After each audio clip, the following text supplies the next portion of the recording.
Bitcoin over the last week has a $13 billion market cap. That's more than U.S. Steel, and that's bigger than Twitter. So what's going on? There's a couple just fundamental things going on. The first thing is just classic supply and demand. So we have demand coming from China and India. We talked about the devaluations that are occurring in China, capital flight coming from China, almost $50 billion last month. People are using Bitcoin as a digital gold and store of value in an environment like that. In India, a month ago, they, in 20 minutes, said 86% of the cash in the country is no longer valid. So they essentially demonetized the country. People then looked for an alternative currency that is outside of the financial system. Bitcoin got demand from that. At the same time, you have supply declining.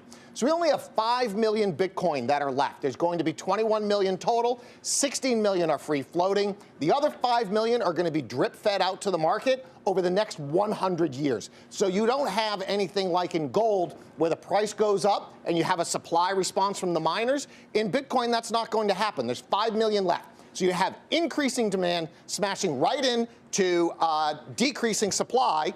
And what do you get? Well, you get a smart board that doesn't work. But the other thing you get is you get a Chinese yuan highly correlated to Bitcoin. Okay, that's been happening over the last month or so. And then the second, here we go, that's the chart right there. Look at that. This has been for almost a year.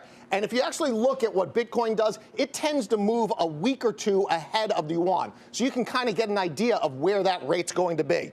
And then finally, you might ask, BK, is it too late to buy Bitcoin? BK, is it too late to buy Bitcoin? Yeah, you know what, Hey, guys, thanks so much for asking that. It's not too late to buy Bitcoin, and here's why. It's up 100% this year, phenomenal run, but this chart is a log chart, which adjusts for big price changes, essentially percentage change. So this is Bitcoin all the way back from 2002.